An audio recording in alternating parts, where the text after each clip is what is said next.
আসসালামু আলাইকুম বন্ধুরা। ছাদ ঢালাই দেওয়ার পর আমরা চারিদিকে বাঁধ দিয়ে পানি দিয়ে দিয়েছি। দেখেন, পুকুরের মতো আইল করে আমরা চারিদিকে বাঁধ দিয়ে দিয়েছি।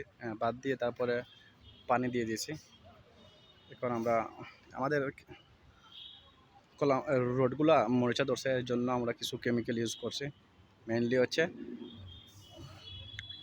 মরিচা ধরার কারণে লালচে ভাব দূর করার জন্য এই কেমিক্যালটা ইউজ করছি।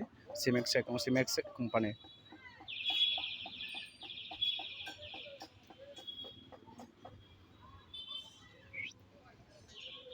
এখন আমরা মেনলি হচ্ছে যে কিকার করার জন্য আমরা বোর্ডটা রেডি করছি, আর তারপর আমরা কিকারের কাজ শুরু করছি সুতা টাঙ্গিয়ে।